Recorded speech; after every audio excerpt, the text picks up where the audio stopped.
1947 में जब भारत के दो टुकड़े किए गए, वो भी देश के दो अलग अलग छोरों पर, उस समय विश्व के धनी और टेक्नोलॉजी संपन्न देश पाकिस्तान का साथ दे रहे हों, तो ये मुमकिन था। पाकिस्तान बहुत आगे जा सकता था, लेकिन वो कहते हैं ना, जो दूसरों के लिए गड्ढे खोदता है वो स्वयं उसमें गिरता है। तो आइए बात करते हैं पाकिस्तान के भूत, वर्तमान और भविष्य पर।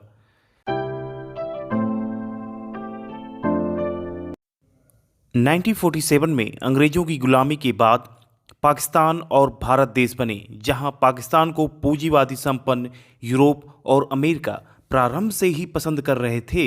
वहीं नेहरू और भारत की रूस से नज़दीकियों ने इन पूंजीवादी देशों को भारत का लगभग विरोधी बना दिया और 97 आते आते सब शीशे की तरह साफ हो गया, जब विश्व की दो अलग अलग विचारधारा रखने वाले देशों ने अपने नज़दीकी देशों का समर्थन किया।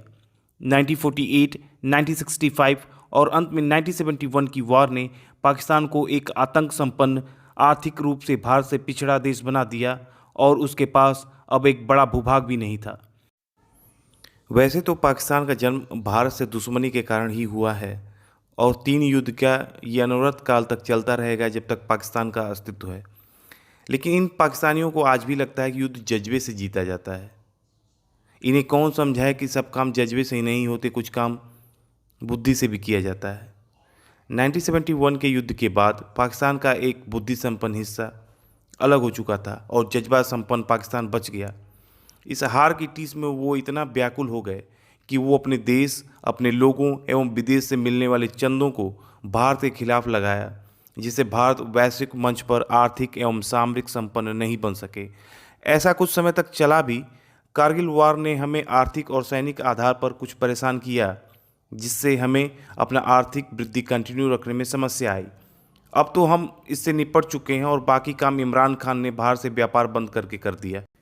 पाकिस्तान अगर 1971 के बाद भी अपने देश का धन और लोगों को पाकिस्तान के विकास में लगाता, तो आज तक आते आते वो भारत को काफ़ी पीछे छोड़ देता, क्योंकि उसके पास अमेरिका, यूरोप जैसे देशों की पहुंच थी और ये पहुंच कोई खोखली नहीं थी। आज भी अमेरिका और यूरोप पैसे और टेक्नोलॉजी में रूस और बाकी देशों से काफ़ी आगे हैं। पाकिस्तान अगर इन देशों से अपने देश को विकसित करने के लिए पैसा और टेक्नोलॉजी मांगता, तो यकीनन वे इसे देते, लेकिन पाकिस्तान ने इन देशों का फ़ायदा केवल और केवल अपने देश की सेना को मजबूत करने के लिए प्रयोग किया। इसका अंदाज़ा इस बात से लगाया जा सकता है कि पाकिस्तान के पास F-16 जो 4th जनरेशन एयरक्राफ्ट है, वो उसके पास 1983 से है और भारत ने राफेल जो अभी हाल ही में लिया 4.5 जनरेशन का एयरक्राफ्ट है, 2023 में लिया है। पाकिस्तान का वर्तमान तो आप देख ही रहे हैं। पूरे देश में फैले आतंकवादी अपने ही गुरूजी लोगों को ठोक रहे हैं और देश को बांटने को लेकर आंदोलन चल रहा है। इस समय पाकिस्तान भारतीय प्रधानमंत्री की नीतियों के कारण सबसे बड़ा आर्थिक संकट झेल रहा है। इतिहास गवाह है, जिस किसी भी देश में आर्थिक संकट लंबे समय तक रहा है, वह टूटकर छिन्न भिन्न हुआ है। पाकिस्तान में भी ऐसा होते हुए प्रतीत हो रहा है। आज के समय में पाकिस्तान के बलूचिस्तान, सिंध, खैबर पख्तूनख्वा में अलग होने को लेकर विरोध प्रदर्शन हो रहे हैं। अनुमानतः अगले 5 साल पाकिस्तान के लिए बहुत ही नाजुक होने वाले हैं, क्योंकि वर्तमान में जो चुनाव हुए उसमें आर्मी सपोर्टर नवाज शरीफ को स्पष्ट बहुमत नहीं मिला। इसके उलट जेल में बंद इमरान खान की पार्टी को बिना प्रचार के ज़्यादा वोट मिले और उसके कैंडिडेट को कई जगह ज़बरदस्ती हराया गया। ऐसे में वहाँ राजनीतिक उथल पुथल बनी रहेगी, जिससे आगे आने वाले समय में भी आर्थिक प्रक्रिया सुधरने की जगह और ख़राब होगी।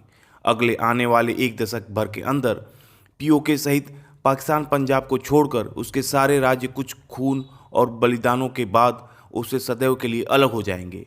ऐसे ही घृणा के कारण बना पाकिस्तान लगभग विलुप्त हो जाएगा। जय हिंद, जय भारत।